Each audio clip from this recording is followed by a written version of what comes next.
Hi Capricorn, welcome to your January 2018 reading. This is for the Sun, Moon, and Rising sign of Capricorn. I would like to thank all of you who have liked, shared, and subscribed to my channel.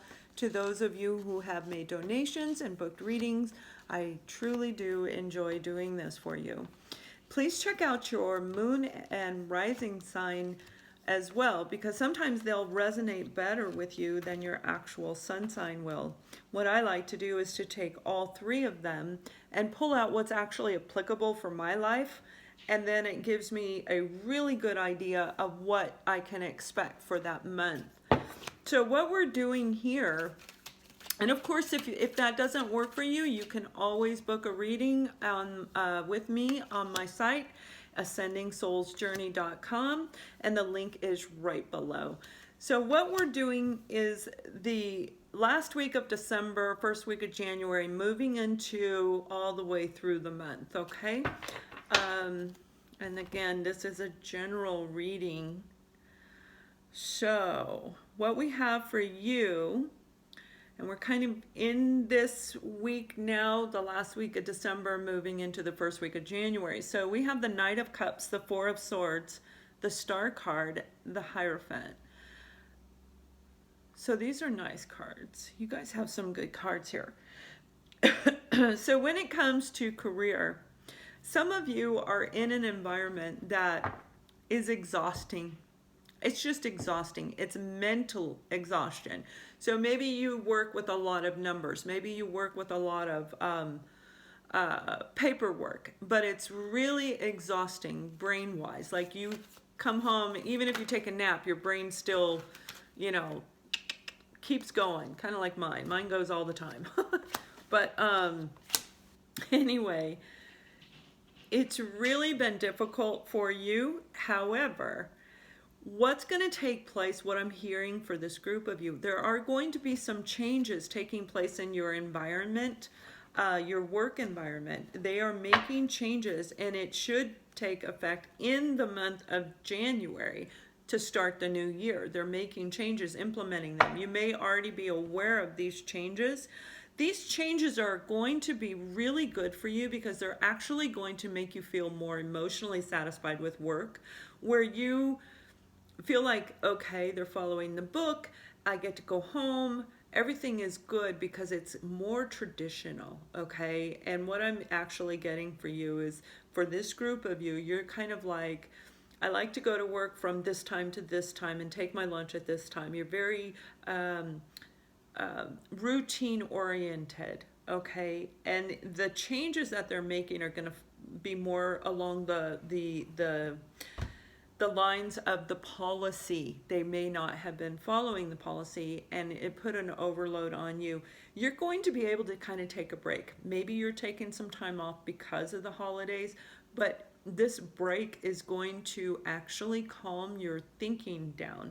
It's going to relax the thinking, the mental fatigue that you're dealing with because of the changes that are going to take place. So it's really a good thing. It's going to put yourself back into balance, where you're going to start feeling more, they're saying giddy.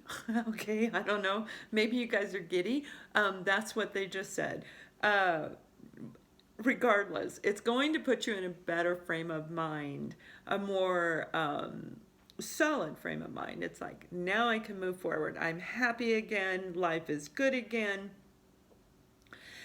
You're dealing with somebody, it may be a new manager, a new owner, somebody brand new is coming in, and they're the ones who are implementing these changes to put things back into balance. Now, the person that you're dealing with is an emperor type of a character. So they're very good at what they do. They have learned what works and what does not work. So they aren't very open to hearing new ideas. They're very methodical in their own thinking. And they want to follow it by traditions, by the way the book says to. And it's going to be very good for you. It is going to put your life back into balance. They may have new paperwork for you to sign, so make sure that you look over that paperwork before you sign it, okay? Because this is a new person coming in. It may be a brand new policy that you're not aware of. You're still going to like it, but just make sure you're reading everything in that new policy and the new contract, if it's a contract. Now, for others of you, you're in a situation where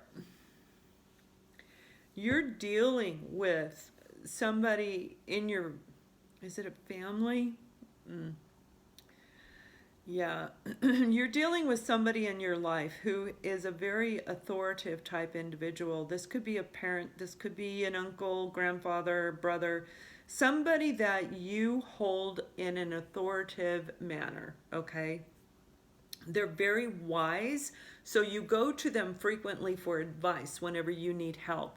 Very wise, but they're also very stubborn and stoic as well.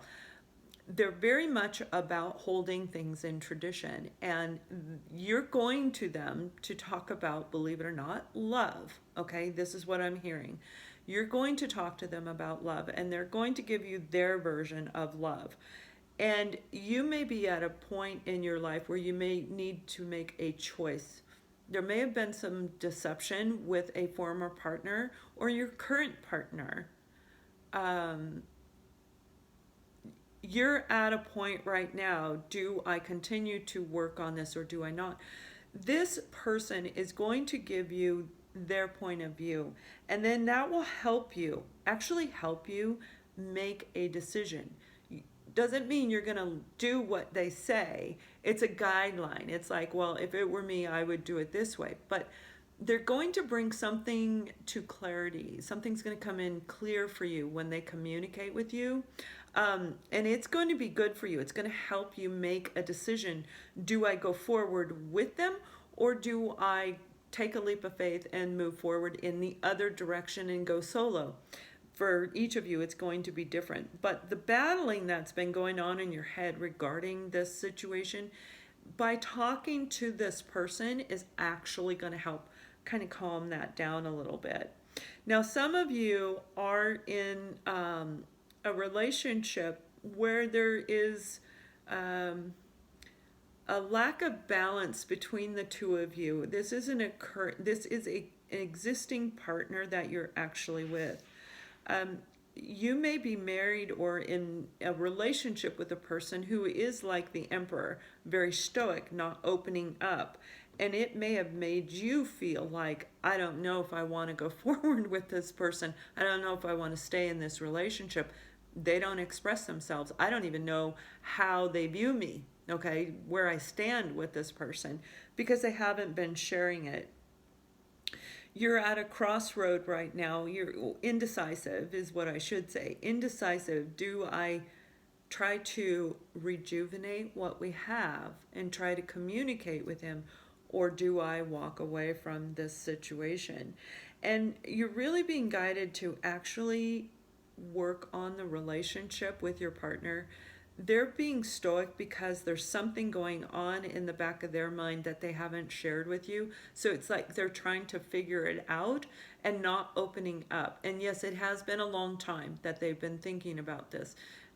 They don't like change. This person does not like change, okay? So not only are they stubborn, not only are they stoic and not share their feelings, they also don't like change. So they're a pretty complex person, but they're a good person as well. And you guys have been working at the relationship, or you have been. They haven't been contributing as much. What I'm being guided to tell you, by the end of the month, you're going to figure out whether you want to move forward and try and work on the relationship with them, or whether you want to move in a different direction, because your life is out of balance. Getting to know each other again, reviving your relationship. So it is going to mean that you have to approach them with a very open, loving gestures and mannerism. When you do that, they're going to feel comfortable to come forward. If we approach this person with the same type of attitude, that authoritative, you do it my way or the highway kind of thing, because that's kind of how I see this person. they're going to pick the highway. They always pick the negative side. That's what they do, okay? When you approach them in a loving way where you are open to actually whatever it is you need to say, let's just say it. Let's just put it out on the table. In a very loving manner, they will open up to you. And the reason why is they are actually being guided from above to express, to open up. And it's going to create a new love within the existing love that you have. You have that opportunity. It will put things back into balance as well. For another group of you, you have a brand new love coming in, and this person is going to come in and kind of sweep you off your feet. They're going to come in really, really quick, and they are ready to move forward in a relationship. And they're pretty happy person, very happy, very full of excitement. They're joyous is what I should say. As you get to know this person, you are going to absolutely fall in love with this person. You're going to realize that this person coming in, and you may meet them at a holiday party or something to do with the end of the year celebration, or in that first week of January. And they're your wish. They're what you've been hoping and wishing and praying for. That's who's coming into your life. You know, and it shows that you have to make a decision, because you're going to fall in love with them on a deep level. So it's like the decision you have to make is, do I want to be in a relationship right now, or do I still want to remain single? Okay, for each of you it's going to be different, but this person, you're going to absolutely love them. They're funny, they are outgoing, they're adventurous, but they also like to stay home and cuddle and, you know, all that warm fuzzy stuff too. So they're very well balanced in the way that they conduct themselves and the way they conduct their life. And you really are being guided to actually really get to know this person, because it's going to be a very beautiful relationship for you. So I do hope this helps you, and I wish you all to have a wonderful January. Much love.